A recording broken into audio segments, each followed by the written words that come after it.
Hockey तो बिल्कुल तबाह बर्बाद हो गई। ओलंपिक के लिए क्वालिफाई भी नहीं कर रहे हैं और वर्ल्ड कप के लिए भी नहीं। पाकिस्तान में अभी भी पोटेंशियल है।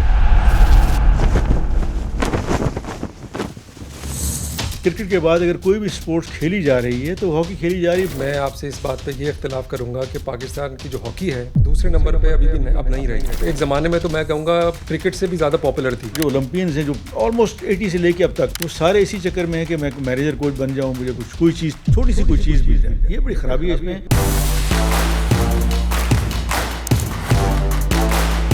इंडिया को आपने इंडिया में जाके 7-7 गोल से हराते थे, उनकी प्राइम मिनिस्टर उठ के चली जाती थी। हॉकी में तो अब ना पैसा है, ना इज्जत है, ना नौकरी है, कुछ भी नहीं है, ग्लैमर भी नहीं है। हॉकी प्लेयर को ऐसे लगता है कि वो अपना वक्त ज़ाया कर रहे हैं। घर में ही हॉकी ठीक नहीं होगी, घर में तोड़ फोड़ होगी, अच्छे खिलाड़ी को इग्नोर करेंगे या सिफारिश लेके जाएंगे, हम कैंप में नहीं बुलाएंगे, कैंप में यही होगा जो हो रहा है। शमीला खुद आ रहे हैं, कई से के अंदर दाखिल हुए, यादव ने बैक पास किया और गोल। सब मेडल इंडिया के लिए तैयार थे और हमने 7-1 से हरा के उनको बाहर आ गया। एक साल में हमने जब 5वां गोल किया तो सब कुछ खाली हो गया। अमिताभ बच्चन भी थे, राजेश भी थे। जब वो क्वीन आई तो सबसे पहले उन्होंने कहा कि I know you, I know you, I know you. हमने कहा सबको नाम लेके, तो बड़ा हैरान हुए हम, मैं भी बड़ा हैरान हुआ। Good old days. आप लोग जो है वो समझ लें हॉकी के मैराडोना, पेले और आजकल के अगर नाम ले तो मेसी और रोनाल्डो। यादों में जी रहे।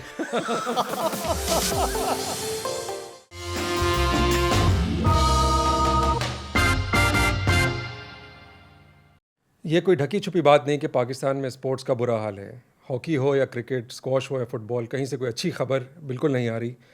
आखिर ऐसा क्यों है? क्या चीज़ गलत हो गई है जो हमारा डिक्लाइन चले जा रहा है? इसी मौजू पे बात करते हैं पाकिस्तान हॉकी के साबिक कप्तान, 2 बार वर्ल्ड कप चैम्पियन समीउल्लाह साहब से। समी भाई, क्या लग रहा है आपको, क्या मसला चल रहा है कि पाकिस्तान स्पोर्ट्स का जो तनज़्ज़ुल है वो रुक नहीं रही है, वो गिरे जा रही है? आपने तो पाकिस्तान स्पोर्ट्स का गोल्डन पीरियड देखा, बल्कि आप जैसे चैम्पियंस ने तो वो गोल्डन पीरियड पाकिस्तान को बना के दिया कि क्या क्या what went wrong with Pakistan sports? बिल्कुल खालिद, आप ठीक कह रहे हैं कि आपके सामने है कि पाकिस्तान की हॉकी को पहले ले रहा तो आज से 25 साल पहले कितनी चीज़ें थीं, और उससे अगर थोड़ा सा और पीछे ले जाएं तो पाकिस्तान वो मुल्क है जिसने वर्ल्ड कप स्पॉन्सर किया, वर्ल्ड कप की बल्कि ट्रॉफ़ी दी, उसने उसकी चैम्पियंस ट्रॉफ़ी दी, बना के दी, चैम्पियंस ट्रॉफ़ी की ट्रॉफ़ी बना के दी, एशिया कप दिया। तो इसलिए था कि पाकिस्तान बहुत अच्छा कर रहा था, ऊपर लोग बहुत अच्छे थे, एक फॉर्मेट बड़ा अच्छा था। आहिस्ता आहिस्ता उसमें जिसको कहते हैं इन्फ्लुएंस उन लोगों का आ गया जो इतने काबिल नहीं थे, तो उसके साथ सारा कुछ ख़राब हो गया। पाकिस्तान स्पोर्ट कमज़ोर हो गया, पाकिस्तान ओलंपिक एसोसिएशन इतनी फ़ाल ना रही, पीएसएफ को तो बुरा ही हाल हो गया। तो उससे बाकी स्पोर्ट्स भी ख़राब हुई, लेकिन हॉकी तो बिल्कुल तबाह बर्बाद हो गई। और इस वक्त देखें आप कि हमारी रैंकिंग 15वें-16वें नंबर पे है, जो कि एक बड़ी ख़राब चीज़ है।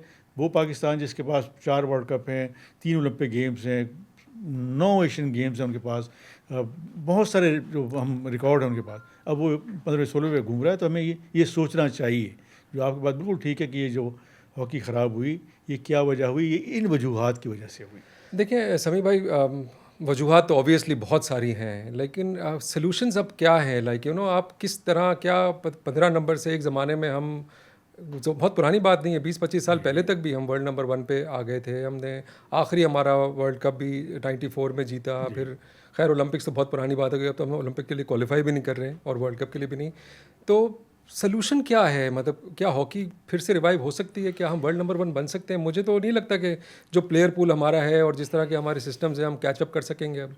नहीं जी, बिल्कुल मैं कहता हूँ कोई बड़ी इतनी मेहनत की ज़रूरत नहीं है, सिर्फ 4 साल की ज़रूरत है। 4 साल अच्छे लोग लगाए जाएँ और गवर्नमेंट इंसेंटिव दे, डिपार्टमेंट जो हैं वो रिवाइव किए जाएँ। मेरे ख्याल में पाकिस्तान में अभी भी पोटेंशियल है। क्रिकेट के बाद अगर कोई भी स्पोर्ट्स खेली जा रही है तो हॉकी खेली जा रही है। बाकी आप देखें table tennis, badminton, volleyball, basketball, boxing ख़त्म होगी टोटली। स्क्वॉश इवन, जो कि तीसरे नंबर पर गेम थी किसी ज़माने में, अभी भी अगर इसको हम ऑर्गेनाइज़ करें, क्लब लेवल पे हम अच्छे लोग लेके आएँ और उनको स्टिक्स दें, उनको बॉल दें, तो वो चीज़ें ठीक हो सकती हैं। मगर उसमें एक प्लानिंग चाहिए, स्टेप बाय स्टेप, कि सबसे पहले तो हमने 15वें-16वें से 10 में आना है, 10 के बाद फिर हमने 6 में आना है, 6 के बाद हमने सोचते हैं कि उस दिन का मैच जो होगा वो एनी बॉडीज़ गेम जैसा आजकल है वो होगा। अगर हम शुरुआत ही नहीं करेंगे, हम सही सोचेंगे कि सब कुछ ठीक हो जाएगा, तो कुछ भी ठीक नहीं होगा। नहीं समी भाई, मैं आपसे इस बात पे ये इख्तिलाफ़ करूँगा कि पाकिस्तान की जो हॉकी है वो दूसरे नंबर पे अभी भी अब नहीं रही। एक ज़माने में तो मैं कहूँगा क्रिकेट से भी ज़्यादा पॉपुलर थी आप लोगों के ज़माने में, जब आप वर्ल्ड कप्स और ओलंपिक्स जीत रहे होते थे। अब वो फुटबॉल और बाकी मैं कहूँगा इवन पैडल टेनिस जो है वो ज़्यादा पॉपुलर हो गया। आप देखिए कराची जैसे शहर में आप पूरे शहर में ग्राउंड मारें, आपको रमज़ान में हर किस्म का स्पोर्ट लोग खेलते मिलेंगे। हॉकी कोई खेलता है वो बहुत ही कम आपको नज़र आएगा। तो ये आपको मानना पड़ेगा कि पाकिस्तान हॉकी बहुत पीछे चली गई है और इतनी आराम से ये सही नहीं होगी। मेरे ख्याल है कि बहुत ही मेजर कॉन्क्रीट स्टेप्स लेने पड़ेंगे, लॉन्ग टर्म स्टेप्स लेने पड़ेंगे। लेकिन क्या पाकिस्तान में उस चीज़ का पेशेंस है लॉन्ग टर्म स्टेप्स लेने का? क्योंकि हम तो शॉर्ट टर्म चक्रों में पड़ रहते हैं हर वक्त। देखिए, आप पैडल टेनिस की बात कर रहे हैं जो कि रिकग्नाइज गेम नहीं है। फुटसॉल की बात ले लें जो कि रिकग्नाइज गेम नहीं है, अपनी जगह पे वो एक हेल्थ से खेलते हैं लोग। मेरे घर के पीछे हमने खुद बनाए हुए हैं। बिल्कुल। तो बच्चे खेलते हैं, लेकिन एक ये अच्छी चीज़ है। इसलिए कि मैं अच्छी चीज़ कहता हूँ कि बच्चे कम से कम बजाय इसके कि फ़ोन पे बैठे रहें, कम से कम 2-2.5 घंटे के लिए आते हैं तो वो एक्सर्ट भी करते हैं और वो पॉजिटिव एक्टिविटी करते हैं। आप शेयर करते हैं आप चीज़ें, और वो किसी का धक्का खाते हैं, किसी से धक्का लेते हैं, मतलब मुख्तलिफ सारी चीज़ें करते हैं जो कि स्पोर्ट्स की एक अच्छी चीज़ है। जैसे आप कह रहे हैं कि हॉकी का पैशेज नहीं है अभी भी, लेकिन वो पैचेज में है। जैसे आप पंजाब में जाएं, गोजरा चले जाएं, आप भावलपुर चले जाएं, आप छोटे छोटे पॉकेट्स रेंजर बने हाउस हुए चले हैं। बिल्कुल। हॉकी अभी नौशहरे चले जाएं आप, तो अभी भी हॉकी खेल रहे हैं। मकसद है कि किसी चीज़ को ऑर्गेनाइज कैसे करते हैं। अगर ऑर्गेनाइज को अच्छा है करने वाला, ऑर्गेनाइजर अच्छा है, तो ये चीज़ें हो सकती हैं। अभी रिसेंट पास में जर्मनी की टीम आई, कुछ 4 दिन पहले जर्मनी जूनियर पाकिस्तान की टीम खेली, और वो मैंने जो मैचेस देखे तो वो इतना बुरा हमारे लड़के नहीं खेल रहे थे। सिर्फ जो उनमें खामी थी वो ये थी कि उनको एक्सपीरियंस नहीं था कि यूरोपियन के खिलाफ हमने किस तरह खेलना है, उनको कवर किस तरह करना है, हमने अटैक किस तरह करना है। तो ये चीज़ें सिखाने वाली, आप बिल्कुल ठीक कहते हैं कि इतना जल्दी नहीं हो सकता, लेकिन आप 4 से 6 साल लगाएं तो मेरे ख्याल में पाकिस्तान की हॉकी पहले 6 में आ सकती है। और उसकी मिसाल हमारा हमसाया मुल्क है जो कि तीसरे नंबर पे घूम रहा है, उसकी रैंकिंग लेडीज़ में भी और जेंट्स में तीसरे चौथे नंबर पे। उसकी वजह है कि उन्होंने इंफ्रास्ट्रक्चर इस किस्म का बना लिया है। एक तो उनकी हर साल लीग होती है, नंबर 2 उनकी जो ग्रूमिंग सेंटर है जो हमारे मुल्क के पास ही है, तो उसमें वो पूरे सिलेक्शन करके वहाँ वो सारे स्पोर्ट्समैन लेके आते हैं, और ख़ास तौर पे हॉकी के वहाँ उनकी एजुकेशन भी है और हॉकी भी शाम खिलाते हैं। इस वजह से उनका स्टैंडर्ड बेहतर है। तो हम में तो नेचुरल टैलेंट है, लेकिन खालिद बात वही है कि कौन कराता है, किस तरह कराता है। आया हम सिर्फ 1 हफ़्ते के लिए कैंप लगा के, 1 महीने के लिए कैंप लगा के चले जाएंगे और बाकी सारे पैसे जो हैं वो अपने TADA में खर्च कर देंगे, तो यही हाल होगा। नहीं, आपने 4 से 6 साल की बात की। देखिए समीर भाई, आप भी देख रहे हैं कितने साल से हॉकी देख रहे हैं, फॉलो कर रहे हैं। अपने रिटायरमेंट के बाद आप मैनेजर भी रहे, आपने टीम भी चलाई। 4 से 6 साल इसलिए नहीं हो पाता, जो हमारा साइकिल है वो इस तरह है कि हमारा जो पाकिस्तान हॉकी फेडरेशन है उसके जो प्रेसिडेंट साहब या सेक्रेटरी साहब आते हैं वो पॉलिटिकल अपॉइंटीज़ हो गए हैं। अब पॉलिटिकल अपॉइंटीज़ गवर्नमेंट हमारी कभी कभी 4 साल पूरे करती है, अक्सर तो 2-3 साल में फारिग हो जाती है। तो जो नई गवर्नमेंट आती है वो अपने नए लोग ले आती है। तो 4 से 6 साल का पेशेंस और वो जो प्लानिंग है वो ना होगी ना हो पाएगी। तो वो कैसे आप ओवरकम करेंगे? आप कैसे ये इंश्योर करेंगे कि एक ही ग्रुप जो है, क्योंकि देखिए हमारे यहाँ प्रॉब्लम ये है कि आज एक्स है तो वो आके एक प्लान बनाता है, वो 1-1.5 साल बाद फारिग हो जाता है। जो वाई आता है वो कहता है कि नहीं नहीं यार, why should we do this, हम तो ये करेंगे। तो वो जो कंसिस्टेंसी है वो पाकिस्तान हॉकी में पिछले 25-30 साल से आ नहीं पा रही है। हमारे 94 के बाद मेजर टाइटल आना बंद हो गए। 30 साल होते हैं, 30 साल बहुत लंबा टाइम होता है। अगर आपने कुछ करना होता तो अभी तक कर चुके होते। इंडिया की आपने बात की, एक ज़माने में इंडिया को आपने इंडिया में जाके 7-7 गोल से हराते थे, उनकी प्राइम मिनिस्टर उठ के चली जाती थी। इतना बुरा हाल हो गया था इंडियन हॉकी का, और हमारा इतना ऊपर चला गया था हॉकी का स्टैंडर्ड। अब रिवर्स में है। आज आप इस लाहौर में, कराची में इंडिया से मैच करा लें, हो सकता है कि वो 7 गोल से हमें हरा दें। तो ऑब्वियसली ये जो गैप है, इतना वाइड गैप है, इसको ओवरकम करने के लिए आपने बिल्कुल सही कहा कि लंबा चाहिए होगा टाइम। वो लंबा टाइम आप कैसे इंश्योर करेंगे? क्या फॉर्मर ओलंपियंस बैठ के गवर्नमेंट को, आप जैसे लोग बैठे हैं, कोई डेलीगेशन बना के उनको समझाएं कि भाई इस तरह नहीं चलेगा। इस तरह आप अपने हैंड पिक लोग ले आएंगे और वो 2 साल करेंगे, फिर वो बेड़ा गर्क करके चले जाएंगे। फिर अगले लोग आएंगे, वो कहेंगे यार हमने तो टीम 15 नंबर पे ली थी और हमने 14 नंबर कर दिए, और अगले आएंगे वो फिर उसको वापस 16 नंबर पे ले जाएंगे। तो वो कैसे ओवरकम करेंगे आप? कोई तो फॉर्मूला होगा ना इसका। देखिए, वो तो आपकी बात बिल्कुल ठीक है कि बजाय जैसे हमारा जो ओवरऑल इन्वायरमेंट है मुल्क का वो बड़ा ख़राब है, और पोलिटिसाइज है कि किसी को अगर MP की टिकट नहीं मिली तो उसको प्रेसिडेंट पाकिस्तान हॉकी फेडरेशन लगा दो, जो है अभी। बिल्कुल। तो ये तो बिल्कुल ख़राबी है। और फिर जो 3 साल पहले जिसके खिलाफ 10 केसेस थे वो सेक्रेटरी हो गया। इस किस्म के लोग आते रहेंगे, लेकिन इसमें फिर हुकूमत की जो है ना, मैं कहता हूँ कि इंटरेस्ट चाहिए। अगर हुकूमत सिंसियर हो तो आप इसकी मिसाल आप बाहर के ले लें। यूरोप में आप देखें, जर्मनी, हॉलैंड, स्पेन, आप इंग्लैंड इनको देख लें, ये पहले 1 2 3 4 साल में रैंकिंग में 1 2 3 4 में घूम रहे हैं पिछले 50 साल से। उधर ऑस्ट्रेलिया ले लें आप, लेकिन उनकी प्लानिंग तो वही होनी चाहिए ना कि आपने उन चीज़ों को नहीं ख़राब करना जो स्पोर्ट्स के जो अच्छे ऑर्गेनाइजर्स हैं। बाकी चीज़ें आप करते रहे जो करते हैं, खेलते हैं। बिल्कुल आपकी ठीक बात है कि जब तक एक पॉलिसी बेहतर ना हो, अंडर 16 से शुरू करें, उनकी ट्रेनिंग उसी बेस पे हो जो सीनियर की होती है। जब उनके मसल्स डेवलप हो जाएंगे आहिस्ता आहिस्ता, तो वो जब सीनियर में आएंगे तो वो बिल्कुल उसी पैटर्न पे खेलेंगे जिस पैटर्न पे यूरोपियन खेल रहे हैं। मुझे अच्छी तरह याद है कि जब हम जर्मनी जाते थे, हॉलैंड जाते थे, मैं 70s की बात कर रहा हूँ, तो वहाँ पे जो उनकी क्लब टूर्नामेंट होते थे अंडर 8 और 10 और 12, वो उसी तरीके की कोचिंग देते थे उनको, उसी तरीके की इन्वायरमेंट देते उस बच्चे को जो सीनियर करते हैं। तो हमने तो खुद मैचेस देखे और फिर मैचेस खेले भी। फिर वो यही हुआ कि उन्हीं में से लड़के आगे आ गए। बिल्कुल ये करना पड़ेगा और करना चाहिए। और मैं ये कहता हूँ कि किसी मुल्क की, अगर आप किसी से पूछते हैं कि जी वो मुल्क कितना अच्छा है, भले उस पर कितनी ही खराबी क्यों ना हो, तो उसकी स्पोर्ट्स आप ले लें कि उसके स्पोर्ट्समैन जो हैं वो कितना अच्छा है, एक्सेल करते हैं या नहीं करते। आप चेकोस्लोवाकिया की मिसाल अभी ले लें, आप रोमानिया की मिसाल इस वक्त ले लें, आप बड़े और मुल्क बड़े बड़े यूक्रेन की मिसाल ले लें। मुख्तलिफ जो मालिक हैं जिन्होंने एक्सेल किया स्पोर्ट्स में, उनका नाम अभी भी है, भले उनके हालात कैसे क्यों ना हो। उसकी वजह कि एक स्टैटिक पॉलिसी है उनकी कि वो पॉलिसी को डिस्टर्ब नहीं करेंगे, अच्छे लोगों को रखेंगे, और अच्छे लोग भी जब आएँ तो अपनी टेन्योर करके चले जाएँ। हम ये नहीं करें कि भाई हम 4 साल गुजारे तो 4 साल और 4 साल और, तो ये चीज़ें करनी पड़ेंगी। और मैं तो ज़ाती तौर पे क्या जानता हूँ और ख्याल करता हूँ कि अगर हम ये सब चीज़ें करें तो अभी भी पाकिस्तान की हॉकी का बहुत बड़ा चांस है। बड़ा टैलेंट घूम रहा है जिसको कहते हैं जो अनटच्ड गया, जिनको हम लेके ही नहीं आ सके ऊपर। तो ये करें तो हो सकता है। हम 1947 में हमारा मुल्क बना, और आई थिंक 1960 में हमने अपना पहला ओलंपिक गोल्ड जीत लिया। बहुत लंबा टाइम नहीं है कि एक मुल्क बना और उसने वो जीत लिया, और फिर बड़े अरसे हमने डोमिनेट किया। लेकिन वो ज़माना और था। उस ज़माने में मुझे लगता है कि लोगों में पेट्रियटिज़म ज़्यादा था। आप लोगों को कोई पैसे ऐसे ख़ास नहीं मिलते थे, लेकिन आप एक जज्बे से खेलते थे, मेहनत करते थे, टाइटल्स जीतते थे। ओवर द ईयर्स मुझे ये लगता है कि हमारी जो सोसाइटी है उसका जो डिक्लाइन हुआ है वो स्पोर्ट्स में भी अब रिफ्लेक्ट कर रहा है। अब हमारे लड़के जो हैं वो खेलते हैं पैसे के लिए, फेम के लिए जनरली, और उनके पास नेशनल, ऑब्वियसली उनके अंदर स्पिरिट होती होगी, लेकिन वो कहीं दब गई है कहीं जाके। अब उनके पास ज़्यादा जो मोटिवेशन है वो ये है कि हमें पैसे कितने मिलेंगे।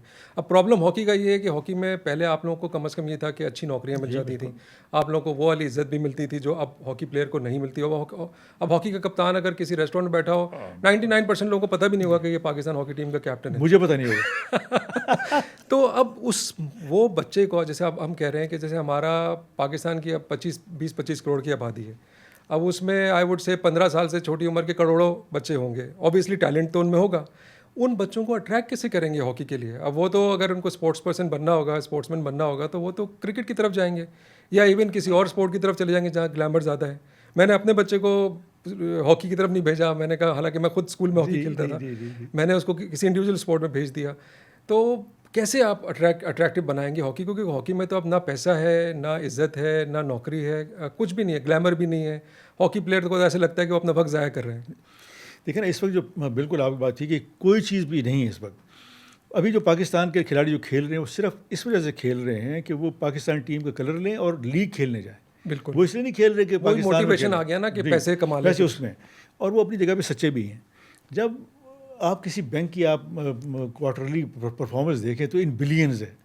तो अगर हुकूमत पाकिस्तान इस किस्म की एक्टिविटी कराए कि हॉकी टीम हो जाए, टेबल टेनिस के खिलाड़ी लिए जाए जैसे हमारे टाइम में था, तो उसमें चंद करोड़ खर्च होंगे और वो विलिंग भी हैं। वो जो भी इस किस्म के इदारे हैं, गवर्नमेंट कितना इंटरेस्ट लेती है, हमारी इस्टेब्लिशमेंट कितना इंटरेस्ट लेती है उसमें, ये सब चीज़ें हों तो मैं अभी भी होपफुल हूँ कि ये चीज़ें हो सकती हैं। देखो ना, हमारे घर के पास जो ग्राउंड है उसमें सारी जो जितने मैं वॉक करता हूँ तो जो माएँ हैं वो हमारा शुक्रिया अदा करती हैं। तो मैंने एक से पूछा कि आप किस लिए शुक्रिया अदा कर रही हो? तो कहा जी शुक्रिया इसलिए कि मैं यहीं कहीं रहती हूँ और मैं इस बच्चे को लेके आती हूँ जो 8 साल का है, ये 3 घंटे यहाँ गुजारता है, इसकी ड्यूटी मैं करती हूँ, लेकिन मुझे ये फ़ायदा है कि ये वापस जाके ये सो जाएगा नहा धो के बजाय से कुछ करे, हेल्दी एक्टिविटी है। तो हम जब तक इस किस्म के इन्वायरमेंट नहीं देंगे, हुकूमत पाकिस्तान रिवाइव नहीं करेगी डिपार्टमेंटल स्पोर्ट्स, और फिर स्पोर्ट नहीं होगी तो कुछ भी नहीं होगा। क्रिकेट जो हम आप कह रहे हैं कि चल रहा है वो सिर्फ एक अभी आप देख लें वर्ल्ड कप हुआ 8 टीमें थी, ये मतलब 8 टीमों पे इतनी पॉपुलैरिटी, इतने बिलियंस उसमें भी खर्च हो 8वें गए। नंबर पे। जी, नहीं इतने बिलियंस खर्च कर दिए, ओवरऑल क्रिकेट की बात कर रहा बिल्कुल। हूँ, इतने बिलियंस खर्च हो गए, तो मेरे ख्याल में वो अचीवमेंट नहीं हुई जो एक 110 के मुल्क खेलते हैं और उसमें अगर या फुटबॉल के 200 मुल्क खेलते हैं तो जो उसमें रिस्पांस मिलेगा उनको, ये चीज़ें करने वाली हैं। लेकिन आपकी बात बिल्कुल ठीक है कि एक नेक नियति हो, एक सॉलिड पेपर बना हुआ हो कि हमने भले कुछ हो जाए, समीउल्लाह हो, खालिद हो, एनी बॉडी, लेकिन लाइंस यही रहेंगी जी, इसी लाइन पे सब हॉकी होगी, तो फिर ठीक हो सकता है। क्या ये वीडियो आपको अच्छी लगी? अभी सब्सक्राइब करें और बेल आइकन पे क्लिक करें। देखिए दुनिया भर में स्पोर्ट्स को, जैसे आपने सारे कंट्रीज़ के नाम गिनाए, साउथ अफ्रीका को आप जी, इसमें बिल्कुल। इंक्लूड कर दें, बाकी लोगों को इंक्लूड कर दें, बड़ा सॉफ्ट इमेज भी आपका बनता है जी, कंट्री का, आपके लोगों को, यूथ को एक अपॉर्चुनिटी मिलती है। हमारी प्रॉब्लम हमारा अनफॉर्चुनेटली ये है कि हमारे जो पॉलिटिकल एक क्या कहेंगे स्टेबिलिटी नहीं हो पाती हमारे यहाँ। ये मसला है कि तो गवर्नमेंट आती है वो सर्वाइवल मोड में ही लगी रहती है। जी, बिल्कुल। बाकी लोग जो पावर में हैं उनके इंटरेस्ट कहीं और होते हैं जनरली। आई होप, हम दुआ ही कर सकते हैं कि शायद उनका माइंड चेंज हो और वो आ जाए, बट हम वैसे सोचते हैं कि अगर आप गवर्नमेंट को और दीगर पावरफुल जो भी आपकी ऑर्गेनाइजेशन है उनको आप हटाएं, स्पोर्ट्स की अपनी कम्युनिटी, जैसे हॉकी की अपनी कम्युनिटी है, आप इतने फॉर्मर ओलंपियंस हैं माशाल्लाह, ओलंपिक्स जीते हुए, वर्ल्ड कप जीते हुए, अनगिनत एशियन गेम्स, आप लोग मिलके जो स्टेक होल्डर्स हैं कोई मूव ऐसी शुरू करें। बिकॉज देखें वो वाली बात आ गई कि मे बी गवर्नमेंट या जो भी लोग पावर में है वो उनके प्रायोरिटी लिस्ट पे नहीं है। हम जैसे लोगों को जो स्टेक होल्डर्स हैं, जिसमें मैं स्पोर्ट्स मीडिया को इंक्लूड करता जी, हूँ, जी, जी। वो आई थिंक एक मूव शुरू कर सकते हैं कि जिससे हॉकी हो गया, स्क्वॉश हो गया, उसमें एक नई जान आप डाल सकते हैं। तो मेरा ये ख्याल है कि आई थिंक कि अगर सारे स्टेक होल्डर्स बैठें, किसी भी प्लेटफॉर्म से बैठे हैं, चाहे वो हॉकी फेडरेशन को मजबूर करें कि भाई वो एक चीज़ करे, एक प्रॉपर कॉन्क्रीट एक ब्लूप्रिंट बनाया जाए कि भाई ये चीज़ है, और फिर आप पेश करें, बजाय इसके कि आप एक्सपेक्ट करें कि गवर्नमेंट आपको बोलेगी कि आप ये कर दें और हम फिर आगे उसको चलाएंगे। तो आई थिंक इस तरह हो तो शायद ऐसी चीज़ बन जाए कि आपका कोई फ्यूचर बड़ा प्लान बन जाए कि आप फिर से रिवाइव कर सकें हॉकी को, ख़ास तौर पे। बिकॉज देखें हॉकी तो पाकिस्तान का नेशनल स्पोर्ट है। एक ज़माने में जब पाकिस्तान को कोई नहीं जानता था तो हॉकी हो गया, स्क्वॉश हो गया, 2 गेम थे जिन्होंने पूरी दुनिया में आपको एक आइडेंटिटी दी थी। तो ऑब्वियसली आई डोंट नो कि ऐसे कैसे हो सकता है कि जो ऊपर लोग बैठे हैं वो इसको फील नहीं करते इस बात को। हम तो बैठ के उसको बहुत इस बात को एक्नॉलेज भी करते हैं और फील भी करते हैं, और एक दर्द भी होता है हमें ऑब्वियसली। आपको होता होगा, आपने इतना अच्छा दौर देखा है हॉकी का। तो ऐसी कोई चीज़ मूव कभी आप लोगों ने की, कोई प्लान किया? आपकी बात बिल्कुल ठीक है कि हम लोग मिलते नहीं हैं। वो किसी को अगर कहीं जाना हो तो मैनेजर बन के चला जाता है, वो कहता है जी मैं आपके साथ हूँ, बाकी जो कुछ करते नहीं करते। लेकिन हुकूमत देखें ना, अगर कोई अच्छा लगाएगी, ऊपर बार किस्म का प्रेसिडेंट लगाएगी, कुछ सेक्रेटरी अच्छा होगा, तो फिर वो बारगेन बिल्कुल नहीं करेगा। उसको ये पता होगा जी मुझे हुकूमत पाकिस्तान की पूरी सपोर्ट है और मैं कोई गलत काम ना करूँ और मैं अच्छा काम करूँ ताकि ये तो मसला है, हुकूमत उन्हीं को लगाती है जो वेस्टेड इंटरेस्ट वाले होते हैं, जिनको अपने फ़ायदे चाहिए होते हैं। और हम लोग जो है, हमारे जो ओलंपियंस हैं, जो ऑलमोस्ट 80 से लेके अब तक, वो सारे इसी चक्कर में है कि मैं मैनेजर कोच बन जाऊं, मुझे कोई चीज़, छोटी सी कोई चीज़ मिल जाए। ये बड़ी ख़राबी है इसमें। हमें मिलना पड़ेगा, इकट्ठे होना पड़ेगा। जब तक हम इकट्ठे नहीं होंगे ये बिल्कुल चीज़ें ठीक नहीं होंगी। और यही वजह है कि जो हम 6, 7, 8, 10 आपस में इख्तलाफात हैं, और इख्तलाफात भी कोई ख़ास नहीं, ना कोई जायदाद के, बिल्कुल सिर्फ गेम के, उसका बेनिफिट तीसरा आदमी ले जाता है कि वो घुस जाता है उसमें। आई थिंक यूनिटी बहुत ज़रूरी है, बहुत सख्त ज़रूरत है, और सबका एम ऑब्जेक्ट यही है कि पाकिस्तान की हॉकी बेहतर हो, पाकिस्तान की हॉकी इन लाइंस पे चले। तो ये करें तो हो सकता है, और हुकूमत पाकिस्तान को हम बैठ के ये समझा सकते हैं, और समझाया भी है कई दफ़ा, और वो तैयारी भी करते हैं, लेकिन कोई और आदमी उसमें इंटरवीन कर जाता है। ये बिल्कुल आपकी बात ठीक है, ये चीज़ें ठीक हो सकती हैं, बिल्कुल हो सकती हैं। ये कुछ हद तक हमारे हाथ में भी है कि हम अगर एक इनिशिएट करें मूव। दूसरी चीज़ जो है, जो आपकी करंट टीम है, अभी रिसेंट मैचेस हुए, कभी कभी दे शो प्रॉमिस, एक स्पार्क नज़र आता है, अच्छा भी खेलते हैं। क्या वजह है कि ये 19-20 के फ़र्क से इवन जो सेकंड टियर टीम्स हैं उनसे भी हार जाते हैं हमारे लड़के? बहुत से लोग ये कहते हैं कि स्किल्स की कमी है, मुझे नहीं लगता कि स्किल्स की कमी है। फ़िटनेस की कमी के बारे में बहुत कहते हैं, बिल्कुल ऐसा लगता है कि हम वो वाला लेवल ऑफ फिटनेस नहीं है। अब आप लोग जब खेलते थे, ऑब्वियसली हॉकी उस वक्त कोई पावर स्पोर्ट इतना नहीं था, it was more of a skill based sport. Skill आपकी अच्छी है तो फिटनेस सेकेंडरी हो जाती थी अक्सर, लेकिन ऑब्वियसली आप लोग सुपीरियर थे फिटनेस वाइज दूसरी टीमों से, तो आप 6-6, 7-7 गोल करते थे। अब वो रिवर्स हो गया। अब दूसरी टीमें जो आती हैं, इवन छोटी यूरोपियन टीम्स अगर आ जाती हैं हमारे आगे, आयरलैंड आ जाता है, स्पेन और बेल्जियम तो बड़ी टीमें बन गई हैं, लेकिन इवन जो सेकंड टियर टीम्स हैं वो हमसे क्योंकि फिटनेस लेवल्स अच्छे होते हैं, मुझे लगता है। आपको क्या लगता है, आपने ऑब्वियसली फॉलो किया होगा, आपको क्या लगता है कि फिटनेस में हम पीछे रह गए हैं या बाकी चीज़ों में भी हम पीछे हैं? देखिए, जो अगर मुझसे अपने वक्त की बात करें तो हमारी फिटनेस भी इंडिविजुअल इतनी अच्छी थी, स्किल तो था ही था, लेकिन फिटनेस भी थी। आज तो अब तो टोटल पावर गेम हो गई। अब वो जो यूरोपियन या सेट पीसेज हैं अब तो बिल्कुल पावर पे ले गए सारा कुछ, और रूल भी इस किस्म के हो गए बाय द वे, जो कि बड़े अच्छे हो गए। ख़ासतौर पर नो ऑफ साइड जो रूल वो पाकिस्तान को उसका फ़ायदा होना चाहिए था, और हिंदुस्तान उसका फ़ायदा उठा रहा है। बिल्कुल। तो ये बात आपकी बिल्कुल ठीक है कि हमें सुपर फिट होना चाहिए, उसके बगैर गुजारा नहीं। अब हमने खेलने तो सारे मैच पहले 6 के अलावा ही है ना, सेकंड ईयर से खेलना है हमने, बिल्कुल। तो उसमें भी हमारा रिजल्ट बड़ा ख़राब आता है। खिलाड़ियों को अब तो वीडियो पे आम चीज़ें हैं, प्रोग्राम्स हैं कि आपने अगर लोअर लेवल लोअर पोर्शन ठीक करना है तो उसके लिए ये एक्सरसाइज है, आपने अपर करना है तो उसके लिए ये ठीक है, आपने रिस्क करना है तो आपने ये चीज़ ठीक करनी है। बड़ी आसानी हो गई। सिर्फ़ और सिर्फ फ़र्क ये है, जो कोच है, जो मैनेजर है, वो इस किस्म का आदमी हो, वो डायनेमिक आदमी होना चाहिए। वो बैठ के इनको बताए कि ये अच्छाई चीज़ें आप में ये खामी है, आप इस चीज़ को अच्छा करो तो ये चीज़ और बेहतर हो जाएगी। और खिलाड़ी जो हैं वर्ल्ड वाइड, खालिद आपने देखा होगा कि मुझ में और इसमें थोड़ा सा फ़र्क है। बिल्कुल। मैं इसलिए अच्छा हूँ कि मैं एक्स्ट्रा एक्सरसाइज करता हूँ, एक्स्ट्रा एफर्ट करता हूँ, बिल्कुल। इतना सा फ़र्क है। आपने हाँ कोच की बात की, मुझे 2004 याद आ गया। हम लोग मैड्रिड में पाकिस्तान का ओलंपिक क्वालिफायर था जी, तो डच है रूरल और ओर्टमेंट जी, तो वो हम बैठे हुए थे एक रेस्टोरेंट में, तो मैं साइड में बैठा था, ये टीम के साथ टीम को डांट रहे थे। जी, पहला मैच उस दिन हुआ ही था या होना था। तो बाद में मैंने रोलैंड से पूछा कि भाई व्हाट हैपेंड, क्या हो रहा है। कहता है जब तक मैं पाकिस्तान में था और इनके साथ था, ये सारे लड़के फिट हो रहे थे क्योंकि मैं इनकी जो एक्सरसाइज करा रहा था, डाइट वगैरह मैंने बताई हुई थी, फॉलो कर रहे थे। कहता है ये थोड़ा सा ब्रेक के बाद ये वापस आए, कोई पराठे खाकर आया है, कोई क्या खाकर आया है, और किसी की भी वो लेवल ऑफ फिटनेस नहीं है। मैंने टेस्ट किया, तो ये भी तो प्रॉब्लम है ना। अब देखिए, इसमें आप पीएचएफ को या कोच को ब्लेम नहीं कर सकते, इसमें लड़के का ज़ाती एक वो आ जाता है। बट प्रॉब्लम वही आ जाती है ना कि देखें इंसेंटिव क्या है उसके पास वो मेहनत करने का। वो कहता है कि यार मैं आया हूँ 4 दिन के लिए, तो अम्मी की बनाई हुई जरा मक्खन की रोटियाँ खा लूँ और फला कर लूँ।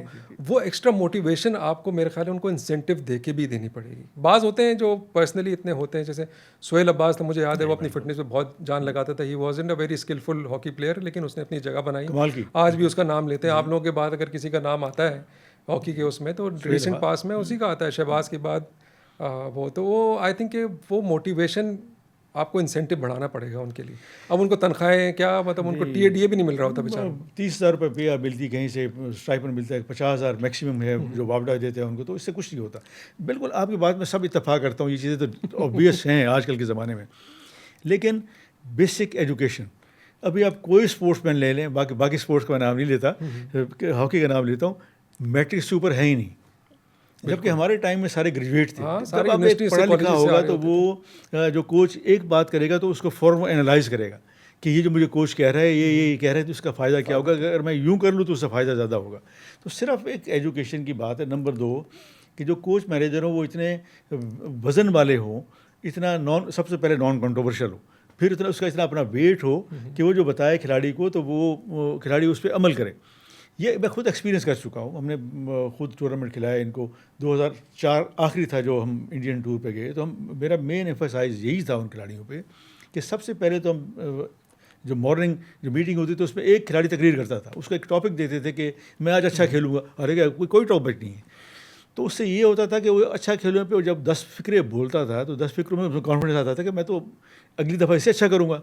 तो ये उस्मान हो गया, खालिद हो गया, मैं बड़े बड़े इवन सोहेल अब्बास हो गया, उनसे आप पूछें कि उसमें कॉन्फिडेंस लेवल उनका बढ़ता था। जब उनका कॉन्फिडेंस लेवल बढ़ता था तो वो दूसरे खिलाड़ी से बात करते थे, यूरोपियन से, कि भाई क्या हो रहा है तुम्हारे यहाँ, मेरे यहाँ क्या हो रहा है। जब आप वो चीज़ें करते हो तो आपकी आहिस्ता आहिस्ता सोच फैलती है। अगर आप उसमें डंड लेके उसको मारोगे तो तुझे कुछ नहीं आता, तो फिर वो डेफिनेटली ये सब चीज़ें करने वाली हैं और मेरे ख्याल में पॉसिबल है।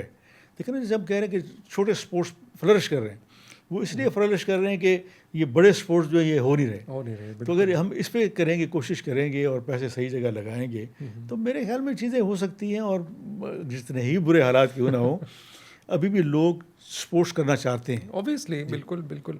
नहीं, जैसे एक ज़माने में नौकरियां मिलती थी, प्लस उससे पहले आप देखें तो स्कॉलरशिप मिलती थी। बिल्कुल। आप लोग अगर हॉकी में अच्छे थे, क्रिकेट में अच्छे थे, तो आपको कॉलेज यूनिवर्सिटीज़ स्कॉलरशिप देते थे, बड़े बड़े कॉलेजेस।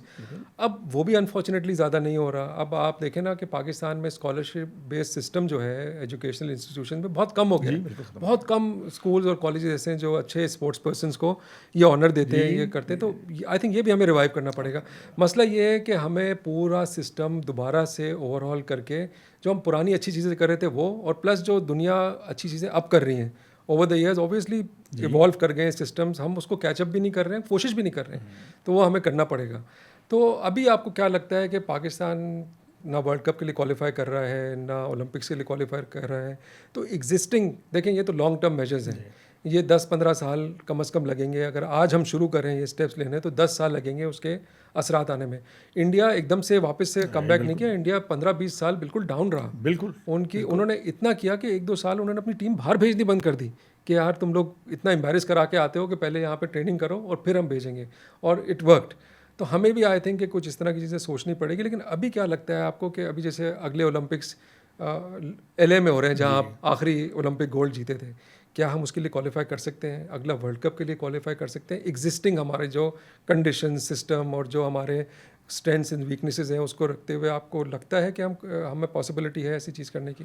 देखिए, सबसे पहले तो ये कहूँ, जैसे हमारे ज़माने में और उसके बाद भी मेरे वालिद ने मैट्रिक की फ़ीस दी जो कि बोर्ड की थी, FSC की फ़ीस दी जो कि बोर्ड की थी, और BSc की दी जो कि यूनिवर्सिटी की थी। बाकी कोई फ़ीस नहीं थी, सब फ्री था। बिल्कुल। तो और फिर इंजीनियरिंग यूनिवर्सिटी में 2 सीटें थीं, जो मैं इंजीनियरिंग यूनिवर्सिटी गया, लेकिन वहाँ जो मुझे लोगों ने कहा कि जो उनके चांसलर थे, उन्होंने कहा यार आप इंजीनियरिंग यूनिवर्सिटी में हो जाओगे, लेकिन ना वो कर पाओगे, ना हॉकी खेलोगे, आप हॉकी में जाओ। गुड एडवाइस, तो वो फिर इधर आ गया।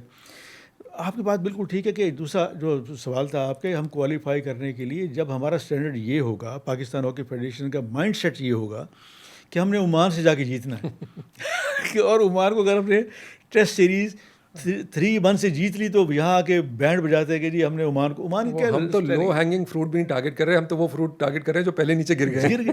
तो यही प्रॉब्लम है कि हमें जो सोचना, अभी जो जर्मनी की टीम मंगाई, बड़ा अच्छा किया जिसने ये मूव किया, कम से कम हमें ये तो पता चला कि हमारा स्टैंडर्ड कहाँ है। जर्मनी नहीं, बड़ा पॉजिटिव स्टेप्स था वो, आई थिंक पहले 3 में 4 में घूम रहा है, रैंकिंग उसकी है पिछले 50 साल से। घर सबसे पहले से आपने इंडिया की बात की ना, घर का जो है माहौल ठीक करना चाहिए। जब अपना घर में ही हॉकी ठीक नहीं होगी, घर में ही तोड़ फोड़ होगी, अच्छे खिलाड़ी को इग्नोर करेंगे या सिफारिश लेके जाएंगे, हम कैंप में नहीं बुलाएंगे, तो फिर यही होगा जो हो रहा है। पहले घर को ठीक करना चाहिए। बहुत सारे लोग कहते हैं, जैसे आप भी शायद कहें कि भी यहाँ पे लीग होनी चाहिए, तो एक ही लीग हुई अभी, वो उस लीग का क्रेडिट सारा मैं लूँगा तारिक किरमानी के ज़माने में। बिल्कुल, सारा इनिशिएट मैंने की थी, सारा उसका ब्लूप्रिंट मैंने बनाया। बहुत अच्छा आइडिया था। हाँ, चाहे वो माने ना माने, अख्तरुल इस्लाम ने उसका सारा क्रेडिट लिया, लेकिन सारा कुछ मैंने किया था। PSO का वो उस वक्त चेयरमैन था, मुझे याद है। बिल्कुल जी। मुश्किल काम नहीं है आप, लेकिन इस किस्म का आदमी चाहिए। आप अभी अपना स्टैंडर्ड बेहतर करें, आप अपना ऊपर सोचें, जो अच्छे खिलाड़ी हैं उनको बाहर भेजें। देखिए, सारे खिलाड़ी लीग खेल रहे हैं, लीग जो खेल रहे हैं वो अच्छे पैसे तो दे रहे हैं, लेकिन वो जो उनका स्टैंडर्ड है उनका बिल्कुल जिसको कहते हैं 4th लेवल का है, वो एक क्लब लेवल के जो हमारे खेल रहे हैं। तो हम खिलाड़ियों को ये भी कह सकते हैं कि आप वहाँ जाएँ, आप वहाँ जाए सीखें, सीख के फिर यहाँ आके अपने शहर में, अपने गाँव में, अपने मोहल्ले में उन खिलाड़ियों को वैसे ट्रेन करें। जब तक ये नहीं करेंगे, जब यही चीज़ भारत ने की, जो उसने 3 साल अपनी टीम बाहर नहीं भेजी, उसने स्ट्रक्चर ठीक किया। जब स्ट्रक्चर ठीक किया तो उनको पता था कि ये होगा, और वो हो गया। अब वो वहाँ जाके देखें कि जो मेरी गुफ्तगू होती है पुराने खिलाड़ियों से, अजीत पाल से होती है, असलम शेर से है, और इनसाइड राइट जो उनका था ध्यानचंद का बेटा, उससे होती है, वो दे आर वेल ऑफ। वो कहते हैं जी अब हमें पैसों की इतनी ज़रूरत ही नहीं, क्योंकि इंडियन हॉकी लीग में इतने पैसे मिल रहे हैं। तो ये चीज़ें करने, अगर विल और विश हो तो मुल्क कहाँ से कहाँ चला जाता है। हम नीचे जा रहे हैं, बाकी मुल्कों पर जा रहे हैं। आप बात ठीक है, करना चाहिए। आपने घर की बात की, आपका अपना घराना हॉकी में माशाल्लाह, आपके चचा मतीउल्लाह साहब, आप खुद कलीमुल्ला, इनायतुल्ला, जी बिल्कुल। तो आपके घर में हॉकी कैसे आई? लाइक सुना है कि वो जो नवाब बहावलपुर थे वो बहुत बड़े स्पोर्ट्स के पेट्रन थे, शायद वो भी हॉकी में बहुत इंटरेस्ट लेते थे। तो कैसे, ये बताएं, बिकॉज आपके माशाल्लाह और सारे माशाल्लाह लेफ्ट विंग अरे उसमें लेफ्टिस्ट थे आप लोग। वो वक्त अच्छा था, क्योंकि पार्टीशन हुई तो काफ़ी सारे लोग यहाँ माइग्रेट करके आए, तो हर जगह हॉकी ही होती थी, ऑलमोस्ट हॉकी होती थी। क्रिकेट तो जैसे कहते हैं इक्का दुक्का जो खिलाड़ी थे, क्योंकि भावलपुर एक छोटा सा शहर था और भावलपुर एक वाहिद स्टेडियम है जिसमें सारी स्पोर्ट्स डिसिप्लिन खेली जाती हैं। आप स्क्वॉश ले लें, स्विमिंग ले लें, बैडमिंटन ले लें, basketball, volleyball, cricket, hockey, football, सब एक ही एरिना है उसमें और उसी जगह पे सारा कुछ खेलते हो। अब शहर के अंदर आ गया, पहले थोड़ा सा शहर के बाहर था। तो मेरे वालिद क्योंकि खेलते थे, हॉकी खेलते थे, उनके साथ बैठ के हम साइकिल पे जाते थे, खेलते थे। और उसके बाद फ़ौरन 1954 मुतीउल्लाह आ गए, फिर हम उनके साथ साइकिल पे बैठ के वो खेलने जाते थे। तो हमारे तो यही मोड था, मोटरसाइकिल तो बहुत बाद में आए। बिल्कुल। तो एक जिसको कहते हैं ना कि फैमिली में पूरी टीम थी अफ़गान क्लब के नाम से, उनको देख देख के हॉकी खेली। और जो एक्सेल करने का शौक़ है मैं बताऊँ कि मुझे चचा को देख के हुआ कि वो कैंप में जाने से पहले इतनी एक्सरसाइज करते थे और हम उनको देखते थे और उनके साथ मैं उस वक्त मेरे ख्याल में 8 साल का होऊंगा, 1954 की बात कर रहा हूँ। तो उनको देखते थे कि वो किस तरह ग्राउंड के चक्कर लगाते हैं, किस तरह वो इंडिविजुअल ट्रेनिंग कराते हैं। तो वो एक दिल में या जहन में एक इमेज बन गया उनका कि ये करना चाहिए। तो वो करता रहा। फिर मुझे देख के मेरा बड़ा भाई चचा को देख के वो हिदायतुल्लाह आ गया, फिर मैं आ गया, फिर उसके बाद कलीमुल्लाह आ गया। तो एक देख के इंस्पायरेशन कोई फोर्स होनी चाहिए कि आपके जहन में, तब तक आप नहीं बन सकते। जैसे पीले था तो उसका एक फॉलोअर्स थे, उनमें से चंद निकले, मैराडोना वगैरह निकले, फिर उसको देख के फिर और निकले। इस तरह एक अनलकीली पाकिस्तान में किसी भी स्पोर्ट्स में देख लें, मैं तो अब ओपनली कहता हूँ किसी स्पोर्ट्स में ना कोई जहांगीर खान है, ना कोई जान शेर है, ना कोई माजिद जहांगीर है, ना आसिफ इकबाल है, ना उसमें सरफराज नवाज है, तो ना वसीम बारी जैसे लोग हैं, फिर वसीम अकरम वगैरह जैसे लोग हैं। तो जब तक एक आइकॉन नहीं होगा उसको कोई फॉलो नहीं करेंगे। इंडिविजुअली तो ऑटोग्राफ तो सब ले लेते हैं, लेकिन दिल में जो एक है, अभी भी हम जाते हैं बाज़ जगह पे तो लोग जो ऑलमोस्ट उस वक्त स्कूल में पढ़ते थे वो बड़ा प्राउडली या प्राइड वो फील करते हैं कि जी अपने बच्चे को बताते हैं कि इनसे मिलें। वो क्योंकि उनके जहन में है कि एक लेफ़्ट आउट था, एक राइट आउट था, एक इस्लाह था, अख्तर रसूल था, हनीफ खान था, हसन सरदार था, मतलब एक से एक बड़ा नाम, बिल्कुल पूरी टीम तो जब जो तक है आप सुपरस्टार्स स्ट्राइक नहीं करेंगे ना उनके सर पे, उनके माइंड में, तो वो चीज़ें नहीं होंगी। और वो इतना मुश्किल काम नहीं है। मैं कहता हूँ अभी भी यूरोपियन दिन ब दिन ऊपर जा रहे हैं, हम नीचे जा रहे हैं, तो उसकी कोई वजूहत हैं और वो वजूहत को इतनी बड़ी नहीं है कि हम उसको कैप्चर ना कर सकें। कैप्चर करने वाले लोग चाहिए। नहीं तो समीर भाई ये बताएं कि आप माशाल्लाह जिस तरह के लेफ़्ट विंगर थे आप, लाइक जिस तरह बॉल लेके भागते थे, कंट्रोल तो अपनी जगह है, वो स्पीड, तो क्या आपने कोई स्कूल के ज़माने में कोई स्प्रिंट्स वगैरह भी किए? आप कोई एथलीट थे या ये नेचुरल था? नेचुरल तो मैं कहता हूँ अल्लाह ताला की तरफ से होता है, ये सारी चीज़ होती है, लेकिन उसको फिर ठीक भी करना पड़ता है। एक तो हम एथलेटिक करते थे, मैं और कलीम, ऑलमोस्ट पाकिस्तान का नंबर 1 था। हम उससे 3 स्टेप, इरशाद उसका नाम था, तो हम उससे 3 स्टेप पीछे रहते थे।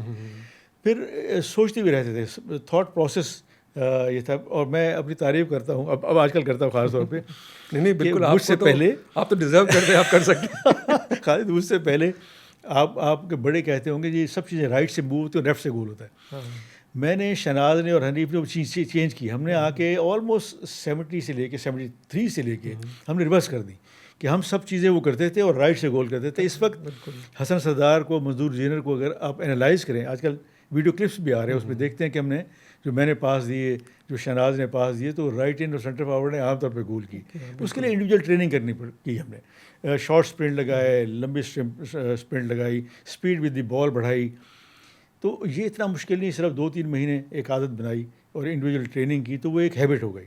फिर कोच अच्छे मिले, नबी क्लार्ट हो गए, सईद अनवर हो गए और असद मलिक हो गए, एजी खान हो गए। ये वो लोग, ब्रिगेडियर हमीदी की बड़ी तारीफ़ करूँगा मैं, ब्रिगेडियर आतिफ की बड़ी तारीफ़ करूँगा कि वो लोग हर खिलाड़ी को इतना एनालाइज करते थे कि उसकी अच्छाइयाँ तो कहते थे तुम सब चीज़ें अच्छी हैं, लेकिन तुम्हें ये ख़राबी है, तो अब इसको ठीक करो। जिसने उनका वो पॉइंट नेगेटिविटी छोड़ के जहन की वो पिक किया, उसको इम्प्रूव किया, तो बेहतर हो गया। तो मेरे जो उस्ताद थे ख़ास तौर पे सईद अनवर थे। तो पहले मैं आमतौर पे आपने देखा हो कि मैं हमेशा लेफ़्ट से जाता था, तो उन्होंने मुझे बिठाया और उन्होंने कहा कि आपकी ये तो बड़ा स्ट्रॉन्ग है ही है, लेकिन कट इन करना चाहिए। वो कट इन से वो इतना लीथल हो गया कि राइट आपको ये पता नहीं चलता था कि मैं किधर जा रहा हूँ। और एक वक्त आया कि जब साहबजारे फेडरेशन इख्तलाफात होते रहते हैं, तो ब्रिगेड आतिफ ने कहा कि ये तो सिर्फ एक ही काम करता है, ये गोल लाइन पे ला के रिवर्स कर देता है, तो ये कोई भी पकड़ सकता है। तो मेरी एयर मार्शल नूर खान से आर्गूमेंट हो गई। मैंने कहा जी बिल्कुल, मैं पिछले 5 साल से वही कुछ कर रहा हूँ, लेकिन आप अगर वो वीडियो उठा के देखें तो वो किसी एक पॉइंट पर नहीं जाती। कभी वो रिवर्स फ्लिक अख्तर रसूल के पास चली जाती, जो मिड ऑफ द डी ठहरता था, कभी वो सेंटर फॉरवर्ड के पास जाती थी, कभी वो इनसाइड राइट के पास जाती थी, तो उसमें वेरिएशन है और वो वेरिएशन आखिर तक रही। तो वो इंडिविजुअल ट्रेनिंग आदमी की बड़ी ज़रूरी चाहिए, उसके बगैर तो आप कुछ भी नहीं कर सकते। और ख़ास तौर पे इंडिविजुअल में तो है ही है, जैसे टेनिस हो गया, स्क्वॉश हो गया, बैडमिंटन हो गया, लेकिन टीम गेम में भी जिस टीम में 6 खिलाड़ी वर्ल्ड क्लास होंगे वो टीम जीतेगी, जिसमें 6 खिलाड़ी नहीं होंगे वो कभी भी वर्ल्ड क्लास टीम नहीं हो सकती। बिल्कुल बिल्कुल। मुझे अभी तक याद है कि 82 के वर्ल्ड कप में जब आप लोग गए थे तो बड़ा ये हो रहा था कि अब एशियन हॉकी फिनिश हो गई है, बल्कि वो रेनी फ्रैंक जो था FIH का प्रेसिडेंट, उसने कहा कि अब तो यूरोपियन टीम्स विल डोमिनेट, और इंडिया उसमें बाकी बिल्कुल बैठ गया। और पाकिस्तान इनफैक्ट ये हुआ था कि जब पाकिस्तान अच्छा खेल रहा था तो इंडियन जो फैंस थे वो पाकिस्तान को सपोर्ट कर रहे थे वहाँ पे। तो 1982 का कैसा एक्सपीरियंस था? बिकॉज उस साल इंडिया ने न्यू दिल्ली में एशियन गेम्स भी होस्ट किए जी थे, बिल्कुल, और बॉम्बे में वर्ल्ड कप किया था। आई थिंक एशियन गेम में तो यू वर द कैप्टन, और 82 के वर्ल्ड कप में you were one of the, I think 4 गोल आपने किए। कलीमुल्ला भाई ने जो है वो उन्होंने भी हसन सरदार के बड़े गोल हसन सरदार के गोल थे। बिल्कुल बिल्कुल। तो वो किस तरह का टाइम था जब एशियन हॉकी और यूरोपियन हॉकी का पूरा क्लैश हो रहा था, और ये लग रहा था कि वाकई अब एशियन हॉकी फिनिश हो गई, जो इवेंचुअली हुआ भी। उस वक्त तो आपने रोक लिया, लेकिन उसके चंद साल बाद वो वाकई हो गया। तो कैसे मैनेज किया आप लोगों ने वो जो उनका ऑनस्लॉट था ऑफ द यूरोपियन टीम्स, वो वेरी फिट, और रूल्स भी उस वक्त चेंज होना शुरू हो गए थे, बट वो तो हमने बहुत डोमिनेट किया। टर्फ भी आ गई थी, बिल्कुल बिल्कुल। लेकिन वो टूर्नामेंट आप देखें तो सारे मैच वन साइडेड ही ऑलमोस्ट पाकिस्तान जीता था। तो क्या वजह थी? What worked for Pakistan? देखिए, बिल्कुल आपने सही याद कराया कि रेनी फ्रैंक ओपनली कहते थे कि बस ये अब ख़त्म हो गया आप लोग। लेकिन यहाँ पे जो लोग थे वो बड़े जो अफेयर चला रहे थे, एयर मार्शल नूर खान थे, फिर ब्रिगेड आतिफ थे, हमीदी थे, फारूक फिरोज़ थे, फारूक खान थे, बड़े बड़े लोग थे। उनका विजन बहुत अच्छा था, और गवर्नमेंट को जो वो कहते थे वही गवर्नमेंट उनकी बात मानती थी, क्योंकि वो ऑनेस्ट थे। उनको पता था कि जितने पैसे देंगे हम अच्छी जगह खर्च होंगे, और वो अच्छी जगह खर्च करते थे। और इन लोगों ने आगे पाकिस्तान की हॉकी का स्टैंडर्ड बढ़ाया। कहाँ पाकिस्तान की टीम फर्स्ट क्लास स्लीपर में रेलवे पे करती थी, एयर मार्शल नूर खान ने बाहर कराया, वो कहीं जाके 3-4 स्टार में ठहरती थी पाकिस्तान की टीम, उन्होंने फ़ौरन ही 5 स्टार करा दिया। तो इन चीज़ों से अपग्रेड कर लिया, चीज़ों बड़ा साइकोलॉजिकल बड़ा फ़र्क पड़ा। बिल्कुल। दूसरा जो खिलाड़ी थे वो इतने अच्छे थे, जैसे सबसे जो कमज़ोर एक रशीद था हमारा राइट हाफ, वो कमज़ोर था, लेकिन उसमें भी सोच थी। अगर उसको कुछ चीज़ समझाएं तो वो समझता था। जैसे लेफ्ट हाफ इफ्तिखार सैयद को ले लें, अब ये इसलिए नहीं कह रहा कि वो इनको हम सेकंड टियर कहते हैं। बिल्कुल बिल्कुल। जब गोलकीपरों में काफ़ी सारे ले लें आप, तो उनको भी बैठ के सब बताते थे कि हमने ये अच्छा करना है। और उस वर्ल्ड कप में आप हैरान होंगे कि पाकिस्तान की टीम, जब देखें ना जर्मनी का मैच हो रहा था तो हमें हमारा गोल जर्मनी के ख़िलाफ़ डिसअलाउ किया, और हमने एग्री किया, और 5वें मिनट में फिर हमने गोल करके 5-2 से हमने टीम अपनी बाहर की। तो खिलाड़ी में बड़ी डेडिकेशन थी, ऊपर भी थी और नीचे भी थी। और उसमें यही है कि जितना आप बैठ के आपस में डिस्कस करोगे उतनी चीज़ें अच्छी होंगी। जब तक एज ए टीम आप उस चीज़ें नहीं ठीक करोगे, वो चीज़ें ठीक नहीं हो सकती। इंडिविजुअली तो हो सकता है चीज़ें ठीक हों, लेकिन कलेक्टिवली टीम के लिए तो ये है कि 16 ने एक ही दम, एक ही सोच होनी चाहिए, तब अभी परफॉर्म करोगे। तो उस वक्त यही था, वही चीज़ हमने वर्ल्ड कप में की कि वर्ल्ड कप मैं कहता हूँ कि उतना अच्छा रिजल्ट किसी वर्ल्ड कप में नहीं है। बिल्कुल। और उतना अच्छा एशियन गेम जो था, मैं कहता हूँ 7-1 स्कोर, जो कि बाद में 11-1 से तोड़ दिया इंडिया ने, तो वो भी कमाल था कि फुल फ्लैज सारा कुछ अरेंजमेंट था, सब मेडल इंडिया के लिए तैयार थे, और हमने 7-1 से हरा के उनको बाहर आ गए। तो वो वाकई सही था कि इंदिरा गांधी उठ के चली गई? बिल्कुल, मेरे ख्याल में हमने जब 5वां गोल किया तो सब कुछ खाली हो गया।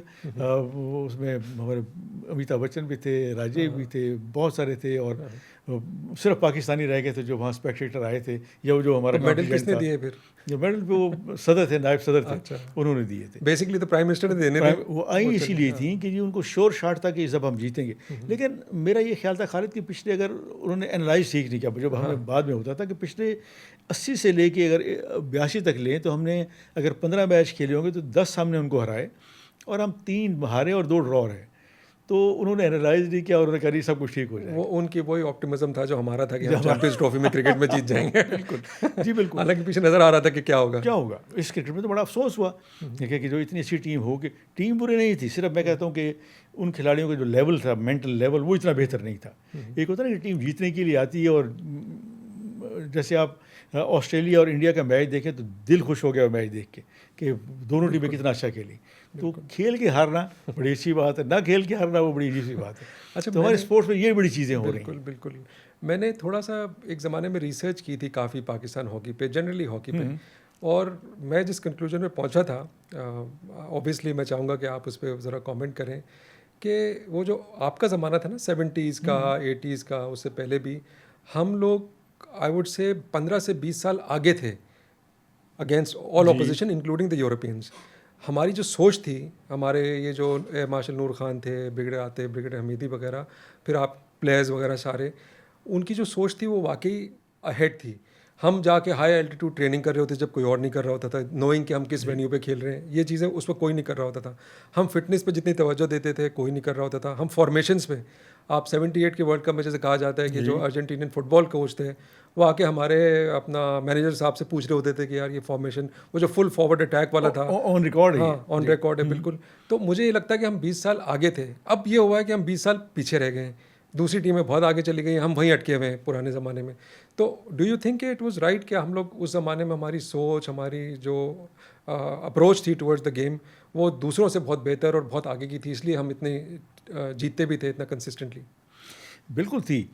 उसकी वजह ये थी खालिद कि हर साइड पे 4 खिलाड़ी थे जो बिल्कुल नंबर 1 स्लॉट के लिए तैयार थे। हाँ, बेंच आपकी इतनी स्ट्रांग थी कि बेंच इतनी स्ट्रांग थी। मेरे पीछे अगर देख लें आप तो मेरे पीछे शहनाज शहनाज भाई को अक्सर शेख, नहीं मिलती फिर थी जगह। सफदर अब्बास, हाँ, बिल्कुल। उसके पीछे फिर सनाउल्लाह।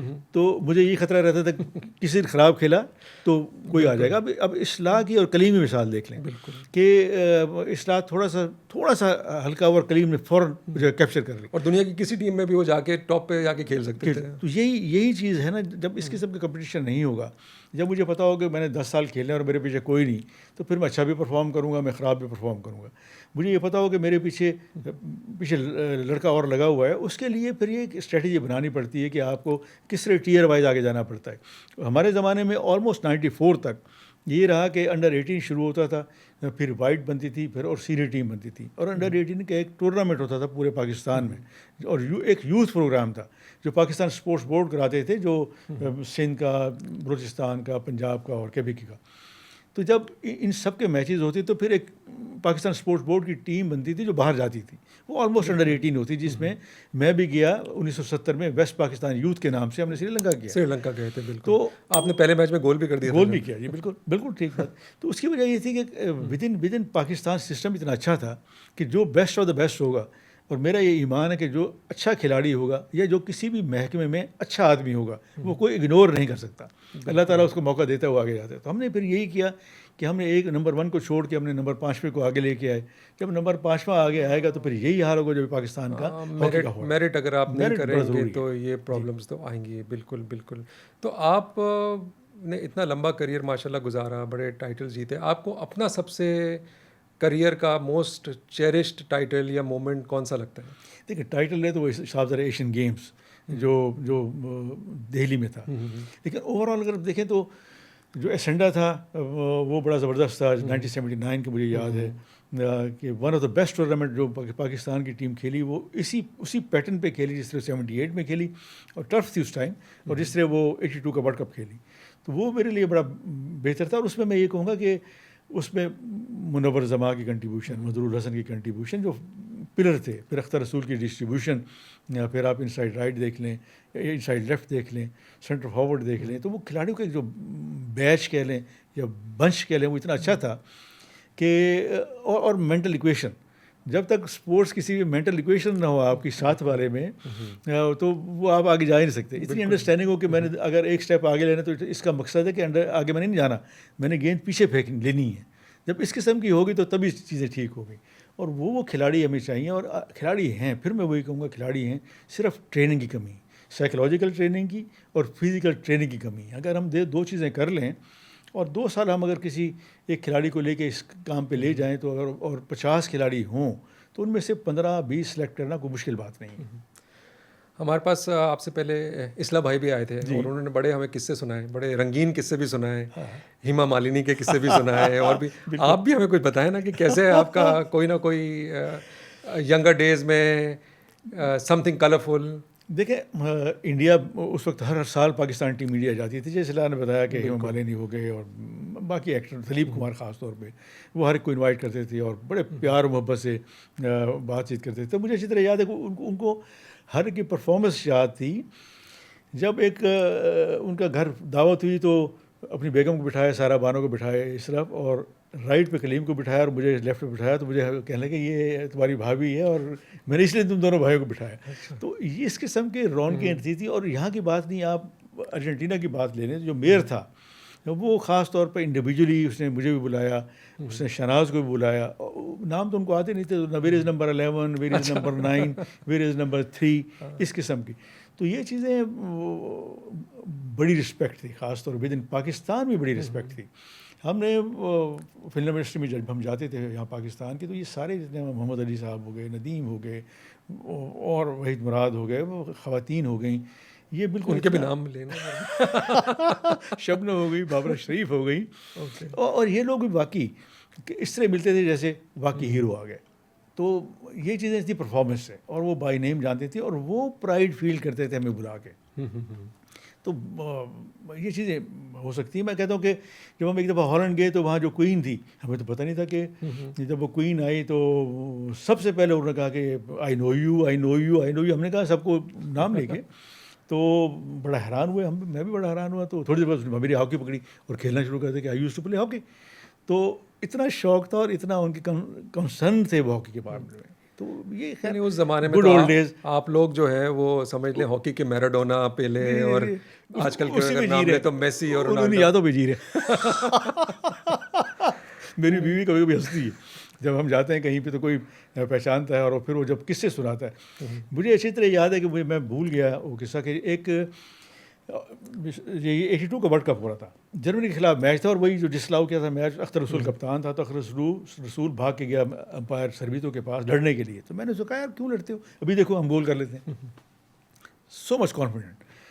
वही बात मैं देखता था, एक पीटर था जर्मनी का फुल बैक, वो बड़ा ही कॉन्फिडेंस था उसको, और वाकई वो मैंने देखा कि वो 6 आदमी हूँ, सिर्फ मुझसे घबराता था, बाकी 6 आदमी को दाएं बाएं करता था। तो उसका आदत ये थी कि वो 7 वाले से पास लेके वो कोई खिलाड़ी उसको अफेंड करे तो फिर वो हिट लगाता था ताकि गैप बने। मुझे ये पता था कि ये दोनों ये काम करते हैं। तो मैं इस ताक में रहा, जैसे वो लेफ्ट फुल बैक ने, ये राइट फुल बैक करता या स्वीपर कह लें वो करता था, तो जैसे वो दिया तो अभी वो गेंद जो है पीटर के पास नहीं पहुंची थी, मैंने वो दरमियान में से उचक के मैंने उसी पे हिट लगा और गोल हो गया। तो वो मुझे किसी ने किसी होटल में बताया कि जी आपको, मुझे याद है आपने ये गोल किया था।